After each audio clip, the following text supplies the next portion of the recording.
Habari zenu, hamjambo, karibuni tena, welcome back to this session, and today we're going to look at acid-base balance. We're going to look at a concept that you already know about, what are acids and what are alkalis. So the first part of this class will be mainly on what we know, building on what we know. Then later on, we are going to look at it in relation to the respiratory system and what can cause acid-base imbalances in the body and what compensatory mechanisms are there. Welcome. So we do know pH, and it is the concentration of hydrogen ions in a solution. So that means the higher the hydrogen ion, we can define pH. However, the higher the hydrogen ions does not necessarily mean the pH will be higher. Why? Because the pH is usually the negative log of the hydrogen ion concentration. So for you to measure the pH of a solution, we first measure the hydrogen ion concentration, and then we calculate the base 10 logarithm of that hydrogen ion concentration. Then the negative value we get is what we refer to as the pH. So for example, if you have pure water 25 degrees, the hydrogen ion concentration is 1 times 10 to negative 7 moles per liter. When you do the negative log of this, you get the pH, which the negative log base 10 of 10 to power negative 7 is negative 7. And then we do negative 7, we get a pH of 7. So based on this, we'll find compound or solutions with very high hydrogen ions concentration will have a very low pH, while the hydrogen ion concentration, when it reduces, will have a high pH. So we talk about compounds that are acidic, that have a low pH, and basic, that have a high pH.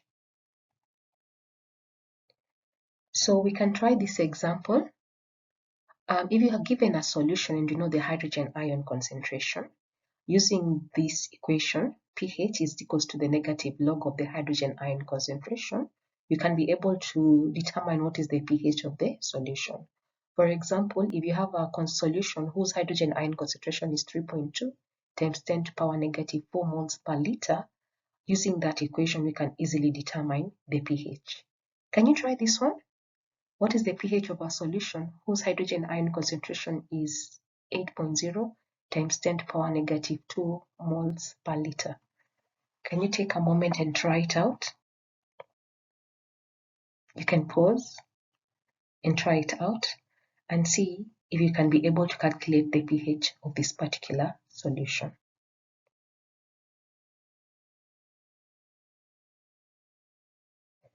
Okay, so what are features of the pH scale? We said we have compounds that are acidic, and these acidic compounds, when they get into a solution, they donate or they release their hydrogen ion into the solution. So they usually have the chemical formula starting with a hydrogen, H, for example, hydrochloric acid or hydrofluoric acid. So when these ones get into solution, they donate hydrogen ion, and we talk about this as dissociation. So they completely dissociate.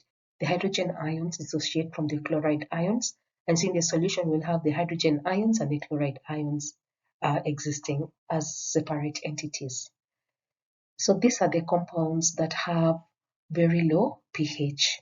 Then we have the bases. So the bases are compounds that can combine with these hydrogen ions to remove them from the solution. And that's what we talk about neutralization. They neutralize the acids. And most bases have the chemical formula ending with an OH, a hydroxyl group. For example, strong bases like sodium hydroxide or potassium hydroxide. Okay? And if we look in this diagram, if we look at our blood, it's near the neutral pH of around 7.4. But we have strong acidic compounds like battery acid, the lemon juice that have pHs of 0 and 2. And then we have bleaches as strong alkali compounds that have high pH of around 13.5. So how do we measure the pH? There are two ways we can use to measure the pH. The first one is using a pH meter. This is more precise. We can see here there are two types of electron meters, pH meters, and they have an electrode or a probe that now which we insert into the solution like this, and it can be able to measure the hydrogen ion concentration, and what it will display for you is the pH. So it will do that calculation. It has inbuilt calculator that can do the negative hydrogen ion concentration, and it will demonstrate it will present the pH. Okay, and so this probe usually, because the pH depends on the hydrogen ion, the temperature of the solution. Another less precise method is to use of the indicator dyes and strips. So the indicator strips are cheap, so they're easily affordable, and they can indicate, each indicator is only good for a small range of pH, maybe every 1 or 2 units. So it cannot give you precise numbers like you can see here, 8.2 or 8.3. Maybe it will say it's either 8 or 9. However, these are readily available, and at least they give you an idea of the pH. So are we learning pH? Why is pH important to living organisms? So we have learned about proteins, such as enzymes that require very specific pH to functions. But we also know one of the denaturing factors of proteins is the pH. So if the pH is either increased or decreased, it can denature proteins. And if proteins are non-functional, this can cause cell death. We've also seen the role of pH in influencing oxygen delivery, and we're going to talk about it later. So despite the body requiring a specific pH or a specific range of pH, we also have chemical reactions in the body that produce acids. In fact, more acid is produced in the body than bases, okay? And so these acids, bases tend to cause changes in the pH. And so the body requires a mechanism that works constantly to maintain the pH. So some of the acids that are produced in the body, we can see like the carbonic acid, which is coming from carbon dioxide. We have sulfuric acid from oxidation of amino acids. Phosphoric acid, we know phosphate is a very major compound. We see it in proteins and also in nucleic acids, in nucleoproteins. We have organic acid like lactic acid, which can be produced from metabolism, like what we talked about in glycolysis. In anaerobic glycolysis, we have lactate as an end product.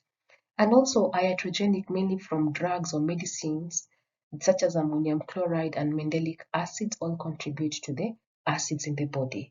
So we can see the body clearly requires a system that will protect it from these changes in pH. So this is where buffers come in. So who is a buffer? A buffer is usually a solution whose pH is not largely altered by addition of either small acid or small quantities of either an acid or a base. So the next question is, why isn't this solution not altered?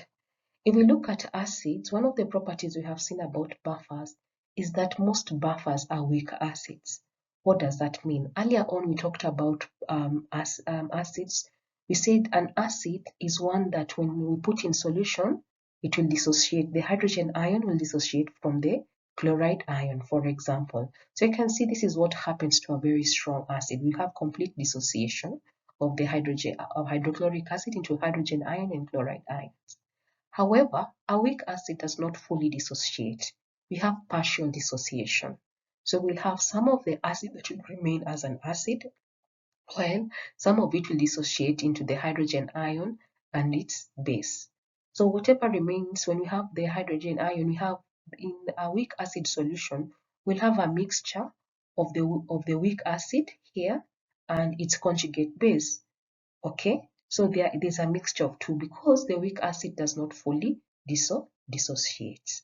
So because of this, the weak acid has very interesting properties because if we add hydrogen ion, the base is able to take up the hydrogen ion. And so the hydrogen ion concentration will not increase, and so the pH will not fall. If we add a base, the acid component is able to dissociate and bind to the base and also prevent changes in the in the pH. This has been demonstrated by this experiment by an individual called Mark Otto, where he had two solutions and he added methyl orange as an indicator, as a dye indicator.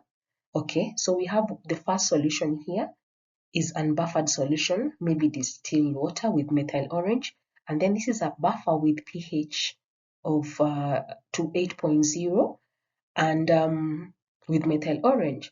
So what happens? He kept on adding 0.01 molar, 1 ml of 0.01 molar hydrochloric acid solution. So what happened? In the buffer, we cannot see clear change. So in both of them, he's added 1 ml of 0.01 molar hydrochloric acid solution. In the unbuffered, we can see this solution has become acidic, and that's why the methyl red has changed to reddish color. Methyl orange has changed to a reddish color, indicating this solution is an acid, while the buffered solution has not changed detectably because the buffer has resisted the changes. So from this slide, I want you to remember, usually buffers are a weak acid that has, in the mixture, has both the acid and the conjugate base, and this is what enables it to resist changes in pH. So if this is just another explanation of what we've talked about. So here we have a buffer, a curve of how the buffer is going to resist change. So we have a buffer solution, and instead of adding acid as in the experiment of Matt, here we're going to add base. So this buffer at this initial pH, at pH 4, around 3 point something, almost 4, and as we progressively add alkali, you can see there's not much change in the pH. So we are ranging between 4 and 5. However, as the amount of alkali continuous increases, okay, all the buffer is gradually consumed, and because here we do know what happens is that the conjugate acid has been releasing hydrogen ions to bind with the buffer. But as we continue to increase the alkali, the conjugate acid is progressively used up, and we reach an equivalence point where there's neutralization. There's a balance where the base is neutralized by the acid, but you can see here there's a very sharp rise in pH, and then now we start approaching the pH of the alkali here. At this point, the buffer is completely exhausted, and each additional drop of the base causes the pH to almost rise up linearly and to approach or even reach the pH of the alkali that was being added. So this range where this solution was resisting the change in pH is what we refer to as the buffering zone of the buffer.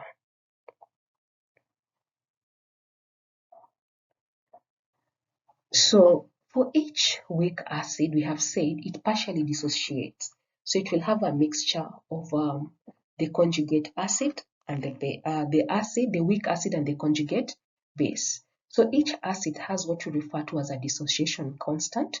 You show it as Ka, and this quantifies the extent to which an acid will dissociate, in which a weak acid will dissociate in water. So as we know, this dissociation constant is specific for each weak acid. So what is the pKa? The pKa is a negative log of the dissociation constant. That's why we indicate it as pKa. So what is the importance of this pKa value? The pKa value shows a strong acid. We can tell us whether a particular acid is a strong acid or a weak acid.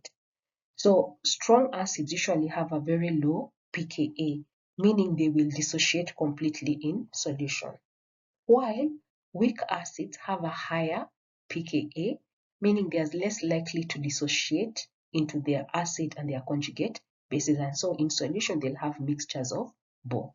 So the pKa of a weak acid indicates the pH at which half of that acid molecules are dissociated or ionized and half are dissociated. So the pKa of a weak acid, remember we said most buffers are weak acids. So the pKa of a weak acid gives us an idea at which range it will be a good buffer. Okay, So for a buffer solution, for it to do its buffering range, we have to know the pKa of that acid, and then we know that is its buffer where it can play a buffering range. So how do we relate the pH and the pKa? So this relationship is well established by the Henderson-Hasselbalch equation, who say that the pH is equals to the pKa plus the log of the concentration of the base, of the conjugate base, over the concentration of the weak and dissociated acid. So all the log of this value is what we add to the pKa to get the pH. So when the pH is equal to the pKa, that means the concentration of the acid and the concentration of the base are equal, because this one will be 1 and the log of 1 is 0. So the pH will be equal to the pKa. And at this point, we have the maximum buffering capacity for this particular buffer. However, when the pH is less than the pKa, this means this solution is more acidic. So that means there's more undissociated, the acid concentration is higher. When the pH is greater than the pKa, it means the base concentration is higher and the base is the one that predominates. You might be wondering, so what is the purpose of the Henderson-Hasselbalch equation? How is it relevant to me? So the Henderson-Hasselbalch equation can enable us to calculate either the pH of a weak acid if we know the pKa, the conjugate base concentration, and the weak acid concentration. There could be a case where you know the pH and you can be able to determine the pKa. So here is an example. You're given a buffer solution that contains 0.1 molar of acetic acid and 0.2 molar of sodium acetate. So sodium acetate is the conjugate base, while acetic acid is the weak acid. The pKa of acetic acid is 4.76. Calculate the pH of this. So you can actually fit these values into the Henderson-Hasselbalch equation. The pKa plus the log of the concentration of the base, which we saw was 0.2 molar, over the concentration of the acid, which we saw was 0.1 molar. If we do the log of this, we get 0.31, and we see the pH of this solution will be 5.06. So the Henderson-Hasselbalch equation can help us determine the pH. Another example we can think about it, we are going to see in clinical, when you have the partial pressure of carbon dioxide, and we know the buffer that is there, the carbonic acid buffer, we can work backwards and calculate what is the expected pH.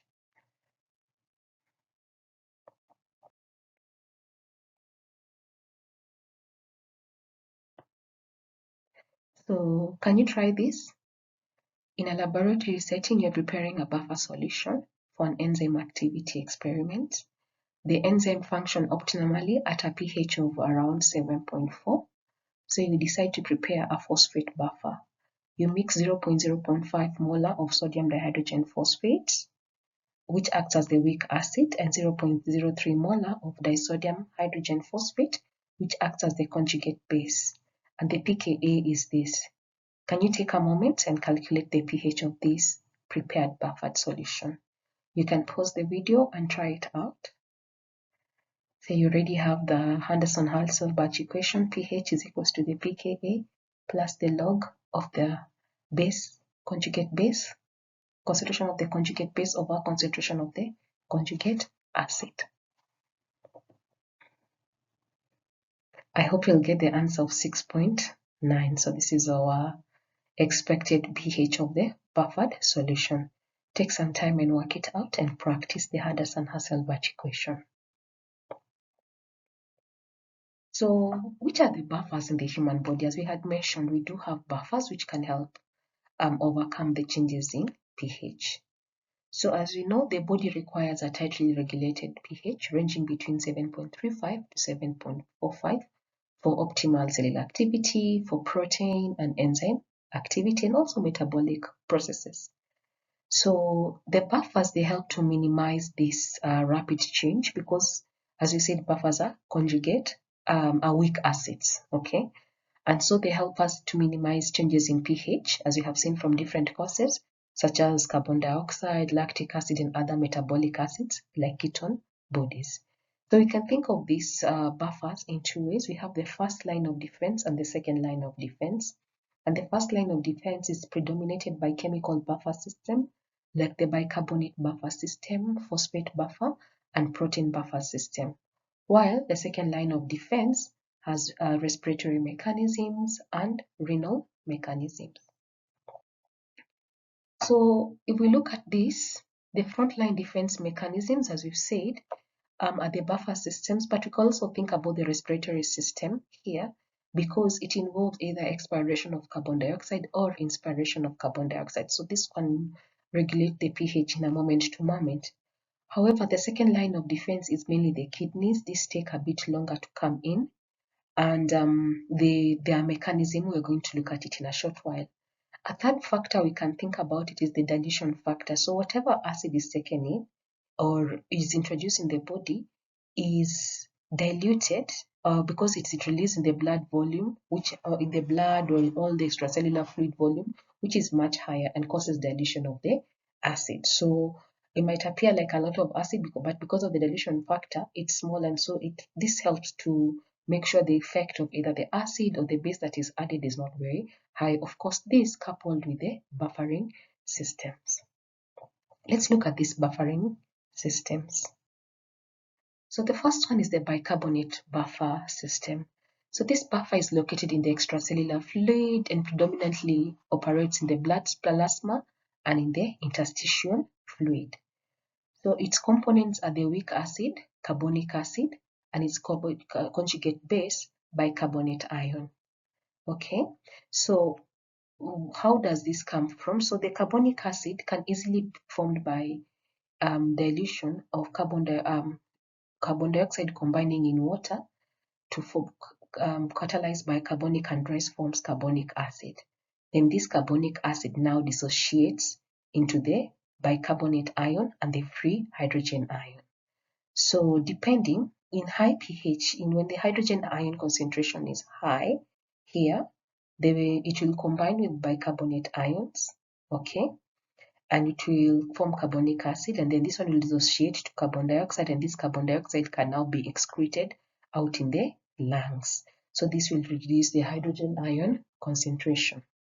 However, in cases when the hydrogen ion is low, now we are moving towards more basicity, okay, alkalosis.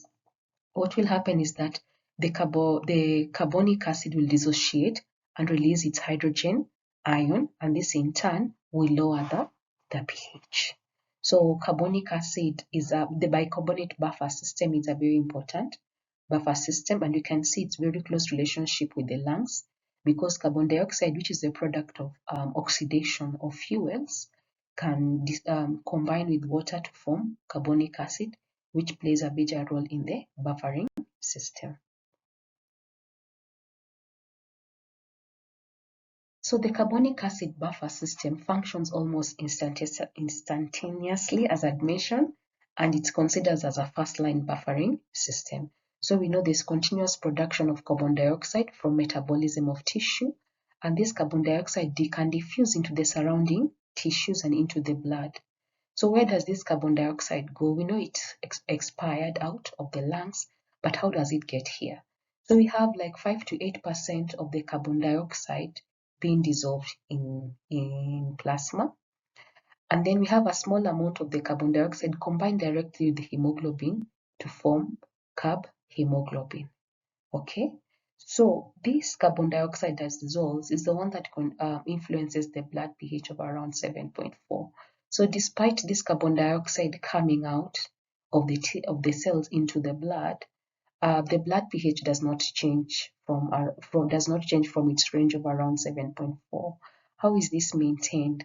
If we work backwards using our Henderson-Hasselbalch equation, where the pH is equal to the pKa plus log, in this case we have our target pH of around 7.4 of blood, and the pH of 6.1, pKa of 6.1 of carbonic acid, we can be able to determine what is the concentration of the carbonic acid buffer over and the concentration of the bicarbonate. If you do this calculation, we'll find that we have a ratio of 20:1. So the bicarbonate, we have more bicarbonate ions, 20, while less acid, 1. So we have a ratio of 20:1. So this ratio of bicarbonate to carbonic acid is what allows the pH to remain at around 7.4. So the carbonic acid the carbon dioxide that dissolves in the blood, it maintains a ratio of 20:1. So because it immediately dissociates. So which other mechanisms are there to remove this carbon dioxide so that we can maintain this ratio of 20:1 and ensure the blood pH stays at around 7.4? We have seen some of it will bind to hemoglobin as hemoglobin. However, most of the carbon dioxide will enter the red blood cell. And in the red blood cell, it will combine with water to form carbonic acid, which will further dissociate to hydrogen ion and the bicarbonate ion. So why do we have the 20 in that ratio of bicarbonate to carbonic acid? The 20 comes because you can see this bicarbonate ion that is formed in the red blood cell will exit the red blood cell and go back into the blood. And so we'll have most of the carbon dioxide being carried in the blood in the form of bicarbonate. Okay, so there's usually the bicarbonate and the hydrogen ions are not able to traverse the membrane, but we have a protein, a transporter and antiporter that exchange the bicarbonate for the chloride ions. So chloride ions will move into the red blood cell in exchange for the bicarbonate ions. So in the red blood cells, we have higher chloride ion concentration. So what happens to the proton or the hydrogen ion that remains? The hydrogen ions binds to hemoglobin. You're going to see that in the next slide. So this exchange of chloride for bicarbonate is what we refer to as the chloride shift or the hamburger shift. When the red blood cell gets to the lungs, the reverse happens. The bicarbonate comes in, combines with the hydrogen ion, becomes carbon dioxide, which diffuses out of the red blood cell, and it is expired out of the lung or exhaled out of the lungs. So this is very important because by removing the hydrogen ions through binding with hemoglobin, the red blood cells play a very big role in buffering the blood and keeping the pH at our range of around 7.4. So how does this? The red blood cells, the hemoglobin binds this hydrogen ion. So we can see now why we have a higher chloride bicarbonate ion concentration in the blood. Remember our ratio of 20:1 that ensures the blood pH stays at 7.4. Another buffering system we have is the phosphate buffer system. This phosphate buffer is intracellular, is found in the intracellular fluid inside the cells and also in the kidneys. It has two components, the dihydrogen phosphate, which is the weak acid, and the monohydrogen phosphate, which is the conjugate base. So when we have acidic concentration, so the conjugate base will bind hydrogen ions and will form the acid, the weak acid. And when you have basic acid concentration where the hydrogen ion is low, the conjugate base will dissociate and it will release the hydrogen ion. So the phosphate buffer system plays an important role intracellularly to maintain a stable pH within the cytoplasm. And also the kidneys may use the buffer, this phosphate buffer system, to help excrete hydrogen ion. So here we have a renal tubular cells. In the tubule, everything that has been filtered, we can see the sodium hydrogen phosphate dissociates. So here is our buffer. Okay, it will dissociate into free sodium and the base, the conjugate base. And if we have high amount of acid, the conjugate base will combine with the acid and it will be excreted in urine. So we'll have the phosphoric acid being passed out in urine. So the sodium will be reabsorbed back, and the bicarbonate ions will be reabsorbed. We're going to see how this works when we have metabolic acidosis, when we have acidosis, and the body is trying to get rid of the extra proton and retain the bicarbonate to make sure the pH of the plasma comes back to the normal. The other buffer system we have is a protein buffer system. And this depends on the amino acids. If you remember, we talked about the amino acids. Each of them has an amino terminal and a carboxyl terminal and a chiral carbon to which we have the R group, which is responsible for the differences in each of the amino acids. However, the amino terminal and the carboxyl terminal have buffer-like ability because they can accept a proton or release a proton depending on the hydrogen ion concentration. So if we have our buffer here, if the pH rises, that means the hydrogen ion concentration is low, the amino acid is able to release hydrogen ions. On the other hand, if the pH falls, that means the hydrogen ion concentration is high, the amino acid is able to take up an extra hydrogen ion. So these proteins play a very important role in the buffering capacity. We have proteins like hemoglobin, albumin. Albumin is a lot in blood and so has highest concentration and plays a very major role in the buffering capacity of plasma proteins. However, hemoglobin by far plays a very more important role in buffering. So we just look a bit more in the hemoglobin buffer system. We have already said it plays a major role in preventing major changes in the pH. So I had mentioned earlier, when carbon dioxide is produced into tissues, most of it enters into the red blood cell, where via the action of carbonic anhydrase form carbonic acid, which dissociates into the bicarbonate and the free hydrogen ion. The bicarbonate diffuses back into the blood, where it is carried to the lungs. What happens to the hydrogen ion? The hydrogen ion binds to hemoglobin. Hemoglobin has many binding sites. For example, the histidine residues, they're able to bind this hydrogen ion. And so the hydrogen ion is transported to the lungs, bind to hemoglobin. When it gets to the lungs, the bicarbonate and the hydrogen ions, the hemoglobin releases hydrogen ions. As its affinity for oxygen it increases, it releases the hydrogen ion, which now binds to the bicarbonate to form back the carbonic acid, which now dissociates with water and carbon dioxide, and the carbon dioxide is expired.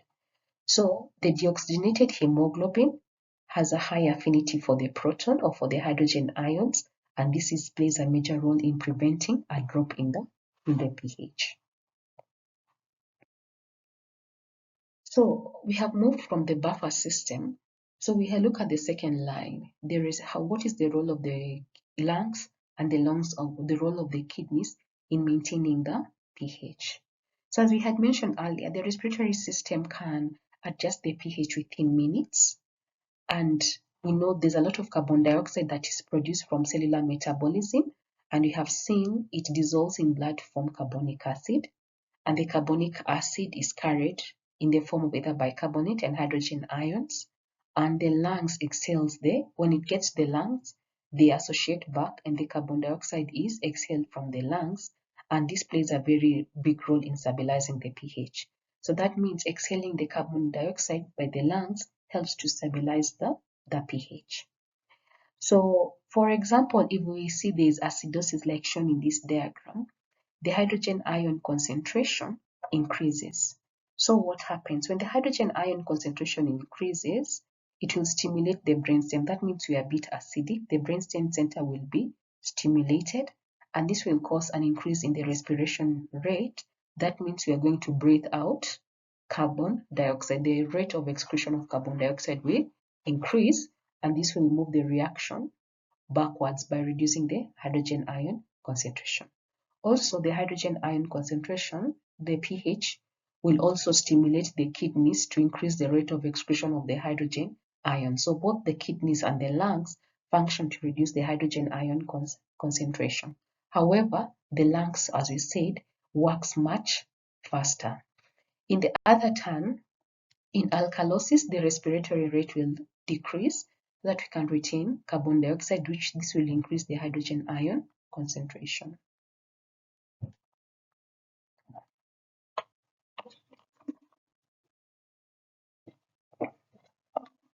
Okay, what about the renal system?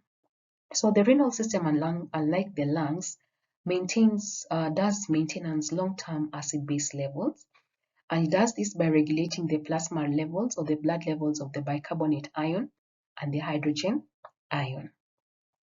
The kidneys are able to reabsorb the filtered bicarbonate from blood, and when it's reabsorbed, it sends it back into the bloodstream, and this is now available to neutralize the hydrogen ions that might be there.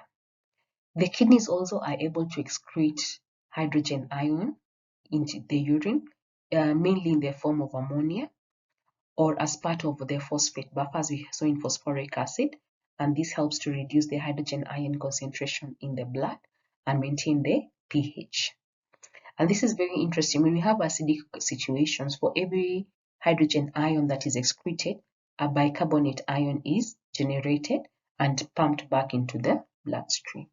If we just look at this diagram, so all the blood comes from the afferent vessel, it is filtered, and the filtrate enters into our loop. Okay, so in the proximal convoluted tubule, several things happen. If we have high hydrogen ion concentration, the hydrogen ion concentration will be high, the hydrogen ion will be bound to ammonia, and it will be passed out in urine in the form of ammonia.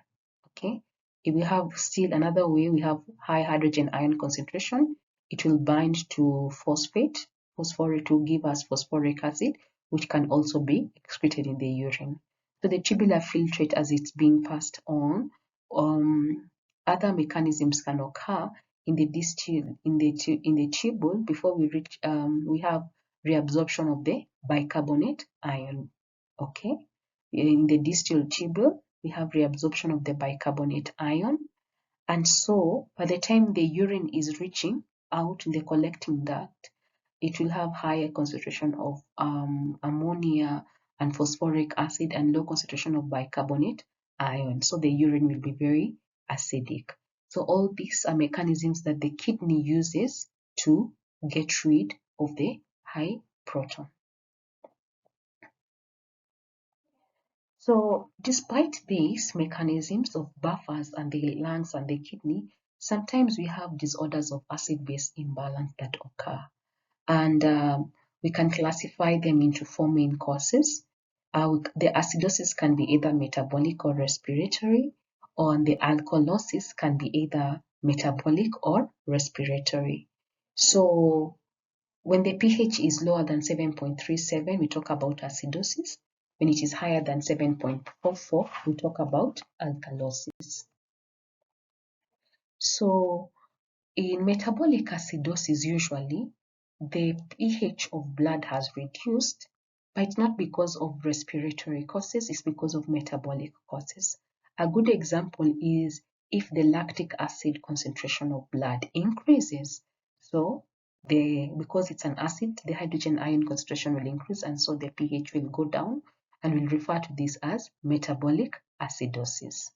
So one of the factors that can help us to identify metabolic acidosis is that there will be decreased plasma bicarbonate. And we have said the causes could be organic acid like lactic acid or ketone bodies, or it could result as a result of renal failure where we have reduced excretion of acids, and so this acid stage to accumulate. Or we could have excessive loss of bicarbonate, either through renal excretion or excessive loss of duodenal fluid, maybe through vomiting. An interesting thing that occurs in metabolic acidosis is the anion gap. So the total anions in plasma are usually equal to the total cations. So the anions are the positively charged, the cations are the negatively charged, or the reverse. And I might be interchanging them. So usually we are able to measure the amount of sodium in blood we're able to measure the amount of potassium in blood. However, the amount of phosphates, sulfates, we are unable to measure them because they are usually bound to plasma proteins and all that. Okay, so usually with the anion gap, we have the total positively charged ions and we subtract the total negatively charged ions, which we can measure. Chloride and bicarbonate we can measure. However, the unmeasured anions we are not able to measure. Okay, so we'll find that the sodium and the potassium will usually appear higher because we have some anions, the phosphate and the sulfates, that we are not able to measure. So normally the anion gap ranges around 12 plus or minus 4 milliequivalents under normal physiological situations. However, in metabolic acidosis, the anion gap is higher. So what does this mean? Possibly the amount of hydrogen ion has increased because in acidosis, the phosphate, the sulfates are not going to change. The chlorides, the bicarbonate maybe will reduce. The bicarbonate will reduce, you can see, and the hydrogen ion concentration will increase, contributing to the cations. Cations are the ions that are attracted to the cathode, which is negatively charged. So sodium, potassium, hydrogen ions are cations. So a significant finding of the metabolic acidosis, the anion gap is higher because of reduced bicarbonate ion or increased hydrogen ion concentration. So which clinical conditions can be associated with a metabolic acidosis? We have already seen failure of the kidney or renal tubular acidosis will contribute to metabolic acidosis. In diabetic ketoacidosis, we have increased production of ketone bodies or keto acids. Lactic acidosis. In hypoxia, low oxygen concentration will result to anaerobic glycolysis, which will produce lactic acid. Increased acid intake will increase the hydrogen ion. Hyperthyroidism, hyperthyroidism, all these increase metabolism, and increased metabolism can be associated with increased lactic acid.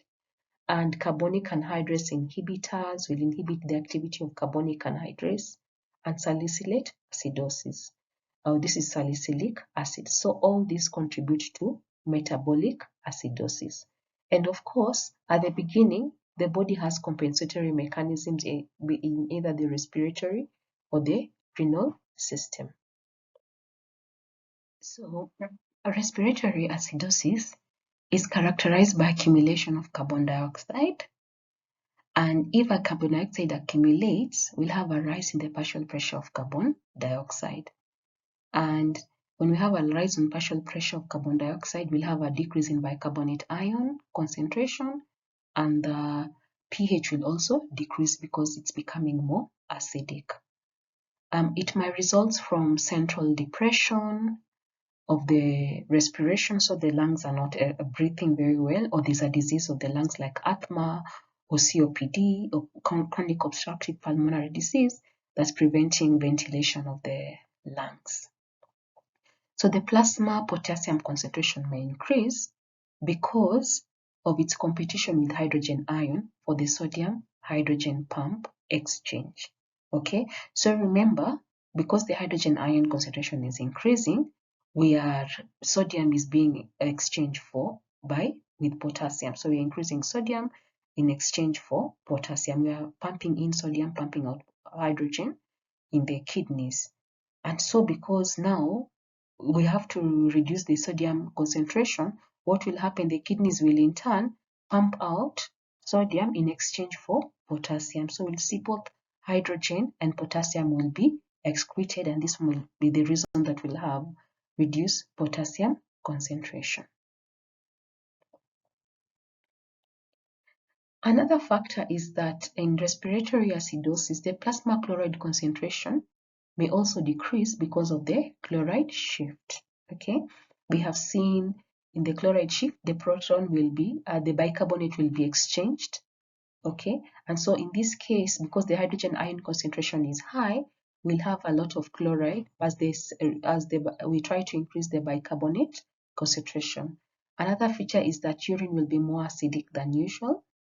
And in like acute respiratory acidosis is usually compensated by the kidneys, meaning the kidneys will try to get rid of the proton.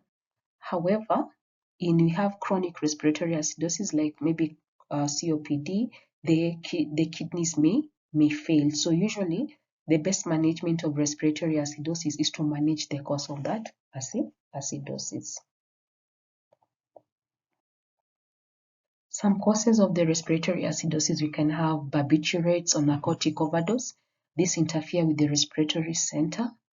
Damage, trauma, directly either to the lungs or to the brainstem, lung infections, cerebrovascular accident, asthma, and other obstructive diseases such as COPD. Then we can go look at the alkalosis. So generally in metabolic alkalosis, we have elevated plasma bicarbonate level. So this can happen either because an individual has consumed a large amount of alkali or has vomited, and in vomiting, a lot of hydrogen ion is lost because the contents of the stomach, we know, are hydrochloric acid, and hydrochloric acid is a strong acid that dissociates. So the hydrogen ion will be excreted. In metabolic alkalosis, the plasma level of bicarbonate is high. Okay? And because we remember the bicarbonate level is higher and the potassium and chloride ions are low. And the urine is usually more alkaline than usual. I'm sure you can see how this happens because now the kidneys will not try to pump out hydrogen ion, okay? And it will be exchanging hydrogen ion for potassium, and the chloride also will be moving into to try and increase because of the high bicarbonate level. So here the pH is around 7.55. When the pH is over 7.55, maybe of the anions, remember these are negatively charged, will bind to calcium ion so that ionized calcium concentration decreases in plasma. So this leads to cramps and convulsion. So we know calcium is very important for muscle contractility. So if the concentration is reducing because of the more alkaline pH, the calcium levels in plasma will reduce and will increase the likelihood of cramps and convulsions. Then in metabolic alkalosis, more is usually compensated by the lungs. Remember, the cause is not the lungs. So both the lungs and the kidneys will play a role. However, the lungs will be active. So what you're going to see is that the respiratory rate by the lungs will decrease to facilitate retention of the hydrogen ion, retention of carbon dioxide, and in turn, retention of the hydrogen ion concentration. Furthermore, in the kidneys, we'll have decreased reabsorption of bicarbonate and the sodium-potassium exchange of ammonia and ammonia formation, which will lead to formation of more alkaline urine. So we have seen the kidney predominantly excretes hydrogen ion, but in metabolic alkalosis, it will reduce excretion of hydrogen ion and it will reduce the reabsorption of bicarbonate. Okay, so most of the bicarbonate will be passed out in urine, and this is what will cause the alkaline urine. So metabolic alkalosis can be formed because of loss of hydrogen ions from the GIT. It can be caused by potassium deficiency, and you've seen potassium is important for retention of the pH. Aldosteronism, where we have increased aldosterone, which will increase the amount of sodium that is excreted, and this will interfere with the sodium hydrogen pump. We have Cushing syndrome and antacids, diuretics, and corticosteroids. All these contribute to metabolic or associated with metabolic alkalosis. Finally, we have respiratory alkalosis. In alkalosis now, we have the pH increasing because the respiratory rate increases abnormally and causes a decrease in the partial pressure of carbon dioxide, and there's a rise in the blood pH. Okay, so someone is hyperventilating, for example, in hysteria, or hyperventilation because of pulmonary irritation or head injury to the respiratory center, which trigger hyperventilation. So you're blowing out, or the individual will be blowing out the carbon dioxide. So this will cause an increase in blood pH. The increase in blood pH will be buffered by the plasma buffer bicarbonate system. In respiratory alkalosis, renal compensation seldom occurs because usually hyperventilation is a transitory state, it's not going to stay for a long period of time. So the pH will be managed in this case mainly by the plasma bicarbonate buffer system. So here is our end of our lecture on acid and bases. We've discussed quite a bit, but I would like us to think about possible clinical considerations here. Consider a patient presenting with difficulty in breathing and respiratory acidosis. What compensatory mechanisms would you expect the body to initiate? And how would you monitor and manage the patient's acid-base balance over time? Think about this. And maybe think of a clinical scenario where this metabolic acidosis would occur in postpartum patient. What potential causes might you restore? What potential causes might you explore? And how would you collaborate with the healthcare team to manage this situation? So yeah, so this is a point for you to think. Metabolic acidosis, what could be the cause? Is it lactic acidosis? Is it diabetes? Okay. And what would be the management would be involved in this case? Otherwise, thank you for your time.